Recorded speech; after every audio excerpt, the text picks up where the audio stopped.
All right. Should be live. Hopefully minimal glare in all the fun noises. Please enjoy 60% of this screen to just be dead real estate and pretend I have like somebody next to me talking. But hi everybody. Welcome to Shin Megami Tensei Network Live Link 325. I think live from my lunch in my car, not sponsored by the car, probably sponsored by poverty. Definitely sponsored by patreon.com/SMTN. But hey, everybody, we're here to talk about Shin Megami Tensei 5 Vengeance, the car cast. Yes, thank you, Gigangus, patron saint.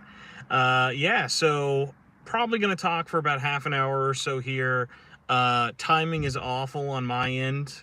Basically, I have a guest I have planned for the show. Hi, Lumi. I've got a guest I've got planned for the show that it's probably not going to happen this week, but obviously with Vengeance getting announced, I'm like, I really want to talk about it. I could do like a short form video, which I still might, like once more information comes out, or kind of a more professional version of this, but I kind of wanted like a quick live, let's talk about it. I would have done it last night, but Advent Children gets first dibs, of course. So we're here. Nintendo Direct Partner Showcase came out. Hello, edgy kid. And yeah, Korean rating board was correct. We have now got a new SMT game coming out in just a little over 3 months. So Shin Megami Tensei 5 is finally coming off of the Nintendo Switch, and it's kind of interesting. It's more than we expected. I think after the long delay, it makes a lot of sense. Hello, Twist. And then what's funny about this is, yeah, we'll just kind of give the quick rundown of what we know and then kind of dive a little bit more into it. And I'd love to know also what all of you guys think live and in the comments below. But Shin Megami Tensei 5, originally a Switch exclusive on the Switch, 2021. And after it had been there for so long, only now am I starting this, so I realize I forgot my water. So please enjoy me getting thirsty over the next 25 minutes as I ramble. But I had known for a while ports were happening. The NVIDIA leak had shown it. Even things in the file basing of it, I was like, at the very least, this is getting a PC port or an expanded port. I think really depending more on how this game is received. And I think because of how much of a success it was, what's funny about it is, like, I think because of how well 5 did, that's why we're seeing such an expanded version. I think it would have been a lot easier for them to just say, F it, support it a year and a half later on Steam, Epic, and Xbox and PlayStation and call it a day. Or even just like, let's throw in a couple of changes, make it in HD, 4K 60, blah, blah, blah. What's interesting, though, is now we're almost 3 years away. It's been about 2 years, and by the time this comes out, it'll be 2 years and 7 months removed. Because the game comes out June 21st, 2024. And what's so interesting about it is it's not what SMT has usually gotten. SMT has never really followed Persona in this case, but I feel like even in a situation like a Persona Fez or Golden and even like a Royal, this is also really, really different.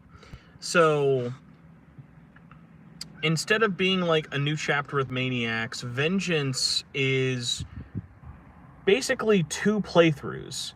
So what's interesting is when this was first announced, I was like, okay, maybe there's just a new route you can get in the game, and the majority of it is the same. And what's interesting is they have admitted the beginning half of SMT5 is basically the same. There will be quality of life changes we'll get into, but in terms of story, Vengeance is interesting. When you start the game, you pick, do you want to do the original story of all the gods, SMT5, no spoilers obviously, but do you want to do that story, or do you want to do the new Vengeance route? And the Vengeance route, like I said, the beginning of the game will be completely the same. There will be changes, but story-wise, mostly the same. And there is a very definite point where you can see where they would have that option. Because there is definitely a moment where SMT5 at the halfway point goes like, okay, we've gotta really, really go now. So The Vengeance route, though, is very, very different in the sense of it still involves the main cast, but it has a whole new set of demons that it's based around. It's not about, seemingly, it's not about the war. There are new characters that get added. I'm assuming the new characters are also only in the Vengeance route. It would be interesting to see what changes they make to the original route. But the general premise of it is basically, no matter what route you pick, the first half of the game will always be the same. That story's the same, and then you get to a point where it diverges greatly. And the Vengeance route features a brand new area. And so I was looking at some of the verbiage of this through interviews and the spotlight they put out. So in SMT5, there are 4 major giant zones in DOT that you can go to. And there will be a new one in Vengeance. I'm assuming probably either replacing the 4th one or maybe even being an addition to. And what's interesting about it is there is a new zone and there's a new main dungeon. Because there were dungeons in 5. Obviously, the dungeons were never really, as talked about. But the dungeons are pretty interesting and had their own kind of themes and things like that. But what's interesting with Vengeance is apparently it's going to take as long to beat Vengeance as it would be a normal playthrough. So in that case, it really doesn't seem like it's going to be an addition to it in more of just a drastically different route. Of course, you have brand new Atlas re-release girl, as is tradition. But what's funny about this is these are 2 very different routes in the game. This isn't like The Journey and The Answer where one is followed by the other, or even Apocalypse. Apocalypse is its own game. Apocalypse doesn't include the story of 4, even though it happens in the different universe of 4. Maniacs for Nocturne, that's an example of a Golden where, even though there's not a crazy amount of new content, it's yeah, you'd play this version of the game most likely. Whereas Golden, Royal, and Fez are all supplemental. They're all usually things added at the end of the story, adding to this. Vengeance, on the other hand, is really interesting, and I've seen this kind of taken in a lot of different ways.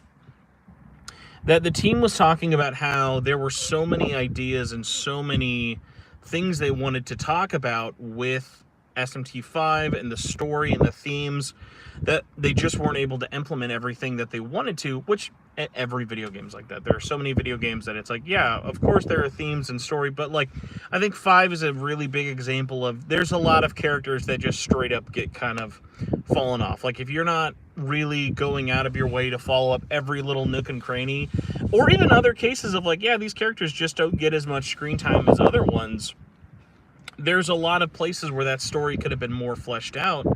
And obviously in a giant RPG, it's kind of hard to really give all that attention. It's interesting that they're using Vengeance as a way to do that by adding new story and a really substantial new chunk to this new playthrough. But then at the same time, it's okay, well, we're adding new antagonist demons. We're adding a new main character. But there are other things that give me hope to it. We are now adding playable allies. So you can actually have your fellow students and classmates actually fight alongside you in a proper post. Jaginga says, when Soul Hackers 2 re-release? It's not coming, buddy. Not coming. Could you imagine? Just thinking. Soul Hackers 2, what did they add? They added now a Frost version of everybody for no reason. Oh my god, I regret not bringing that water now. Oh my god. So, I think story-wise, it's very, very interesting. So, what they're doing story-wise, I'm the most interested in that more than the quality of life changes, more than the new demons, more than even the new areas and dungeons, just because it's okay, I really loved the story of 5, even though I knew that there was a lot kind of still there behind the scenes that didn't really get as much attention as I would have liked. My hope is that what we know is the new characters, that's it. I also really want to kind of have affirmation of, hey, that original cast, they're still very important. They're still very much tied to this story. I don't want us to just kind of throw these characters off to the side, because I think that cast is really, really solid, and having more room for them to kind of play with, and maybe stepping away from that War of the Gods and stuff might really lean into it, because I think the theming of vengeance and seeing what's going to happen will be really, really interesting. Now, Kyrian brings up a good point. So is the Demi Fiend fight still in the PlayStation and everything version? So here's the funny thing with Vengeance, because Atlas loves DLC. SMT5 Vengeance, like I said, is coming to everything. Actually, I think I said this. It is coming to Switch, PC. So far, it hasn't said Epic Game Store, which is interesting. But PlayStation 4, PlayStation 5, Xbox One, Series S, Series X, and I'm sure I'm forgetting something else. But it's on everything. $60 in the West. There will be a physical version. No word on Game Pass. But what's interesting about it is it includes all content from SMT5 and most of the DLC. I say most for only a weird, dumb reason. It will include all the main DLC, not counting the Mitamas. Not the Mitamas. It might be the Mitama. I'm trying to remember what they're called, but like it's the Teardrop Demons because I'm a fake fan. But yeah, so the grinding DLC is not included. The DLC that gives you the ability to level up your strength, your level, or your demon levels, or money. Yeah, it was money, your level, or demon levels. That DLC is not brought over because you are expected to buy that again like a rube, I guess. So, okay, the Mitamas. Okay, I was trying to think. Oh, the Mimons. I was thinking of the Mimons. I was like, hold on, am I getting this wrong? Also, hey, do shout out. Like, collecting the Mimons will be fun. I love doing that in 5. So, the Mitama DLC is not there, but you get all the DLC demons. So you get Artemis, you get Cleopatra. I know it's not Satan, not Beelzebub. I forget, Mephisto, as well as the Demi Fiend quest. So remember, the cool thing about the Demi Fiend quest is this basically this homage to Nocturne of going through and doing all of the fights you would do in Nocturne, leading up to fighting Demi Fiend himself and eventually getting absolutely rocked because he is stupidly powerful. So all of that meaningful DLC is included from the original game. Now, there are 5 pieces of DLC in Vengeance. So Vengeance has the 3 Mitama DLCs. One's for leveling up your demons, one's for leveling up yourself, and the other one's for making a lot of money. So the Mitama DLC, the way it works is when you're in the main map, it basically cranks up the spawn rate of the Mitamas like crazy. So when you're out there, normally in the world, even without the DLC, they will spawn occasionally. They're like a rare find. It's like, oh, hey, when you find them, you want to get it. When the DLC's turned on, they're everywhere. It completely breaks the game. It is made to basically make the game as easy as possible, and is not very fun. Unless like you're just like, hey, I want to grind like crazy, I want to hit level cap, I want to do this, that's fine. There's no shame in buying that DLC. It adds nothing to the experience. So the other 2 DLCs, though, are completely new quests with new demons. So one of them is a brand new demon, all on its own, new design, new story. We don't know anything really about that. The other one, though, adds Dagda from Apocalypse. So what's cool is this is Dagda's first time being in 3D. And if it's anything like the DLC in 5, there will be at least a little bit of a story to them all. And what's really funny is, like, I would have wanted to kind of see more of those. The fact that there's only 2 is kind of like, it goes back to this thing that we've talked about before, the Atlas games, kind of like the Repaint Your Heart DLC. Atlas knows in some games they can charge $70. Persona 3, you can definitely charge $70. That like feels like a new game. Even with all the DLC, that base game still feels new. That said, a re-release of an almost 3-year-old Switch game, probably you can do 70. You can do 60, but you can't do 70. Unless you include basically $10 worth of DLC, which is this. So that's where that really comes into. Now, on top of that, though, speaking of platforms and pricing, bad news for all the beta Switch testers like myself. there will be no discount for the Nintendo Switch version. This could change. I doubt it will. They know their audience. Atlas knows us. They know we're rubes. They know we're suckers who do 30-minute podcasts in their car. And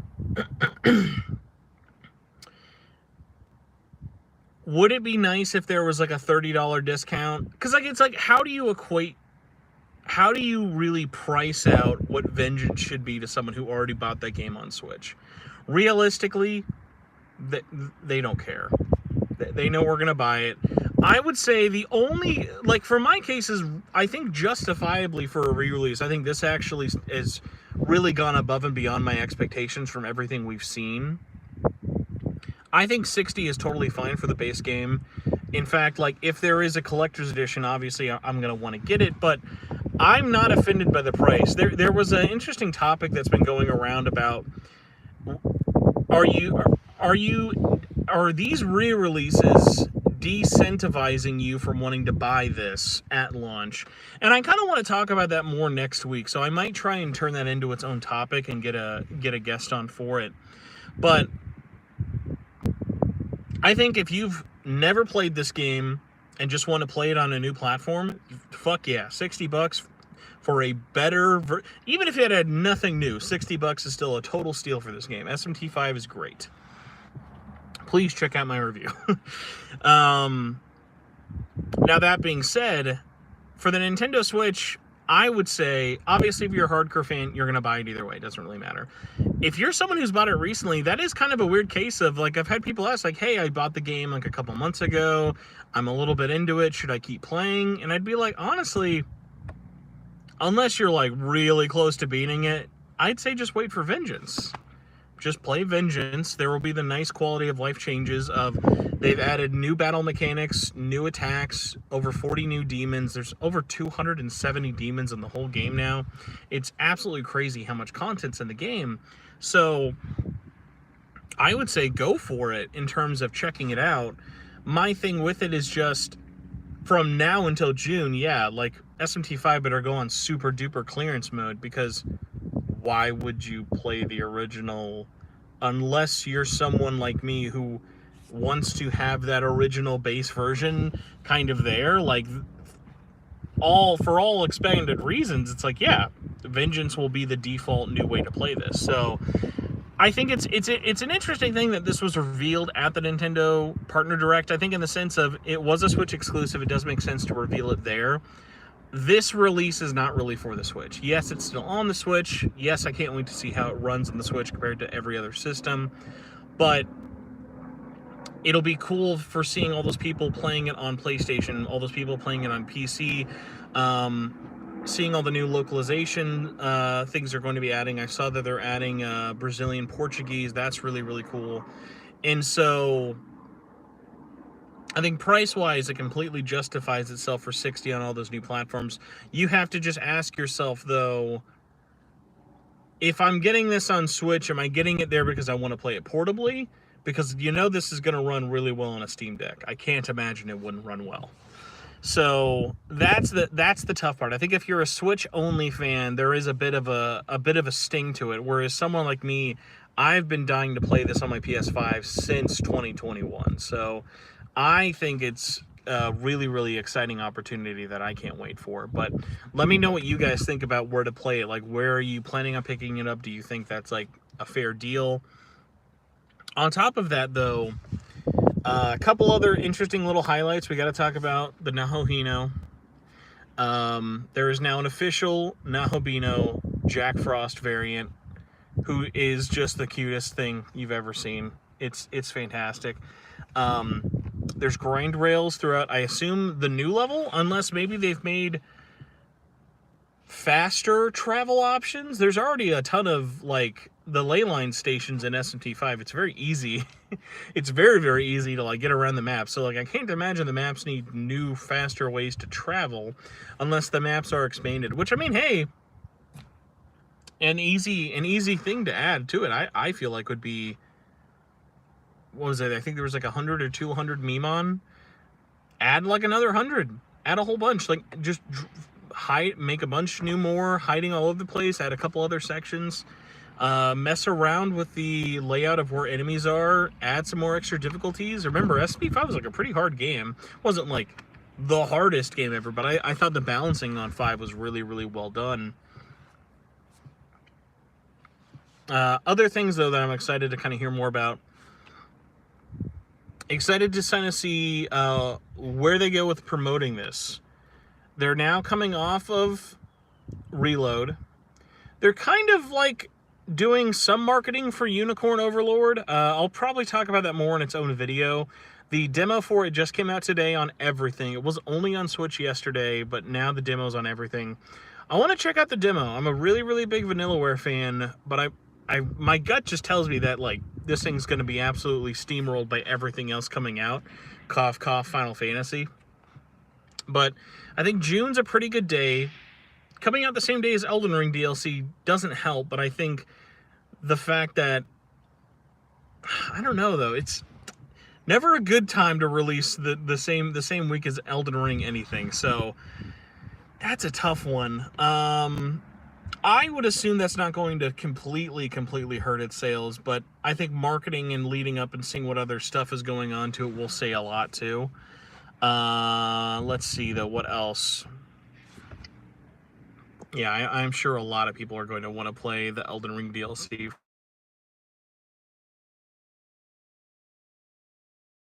Demi Fiend was crazy hard. Also excited to see how they do achievements. That'll be really, really nice. They had some kind of like milestones that you could reach in the game with it, but like proper, like getting like the platinum trophy for this will be really, really interesting. Let's try and think about what else really to kind of bring up with it. Because, yeah, most of the big stuff is kind of like opinion things of like, okay, some people excited about or more trepidatious. I think overall the reception to it's been very, very positive. I think they waited the right amount of time from game release to re-release and showed enough new content that it doesn't really feel scummy. Hi, big spider on the car. And then along with it all, thinking about the fact that they added platforms they didn't even really have to. Like, right now there is no Game Pass deal. Right now, hypothetically, I would assume there's probably not going to be a Game Pass version, but I could see it go either way.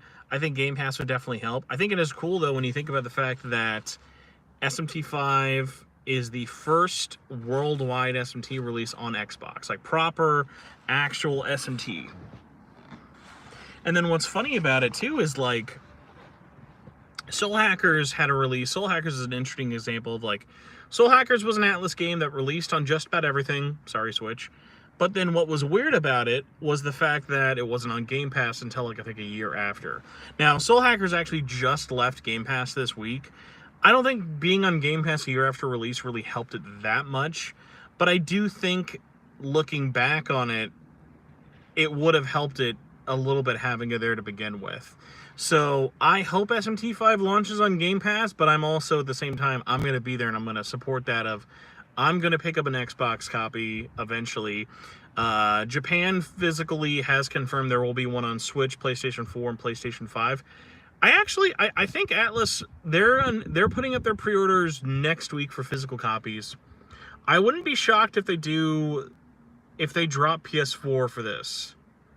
I can see most people who want to play this being either on Xbox, Switch, or PS5, along with PC. But like physically, I think that physical market for PS4 is getting to the point where it's kind of like, yeah, in Asia, it probably makes a lot more sense where they have less PlayStation 5 sold, but in the West, there's a lot more people playing PS5. Like, you look at the number of people who are playing Persona 3 Reload on PS5 versus PS4, it's night and day how many more people are playing on PS5. Even though, numbers-wise, there's so many more PS4s out there, they're not all the people who are playing Persona.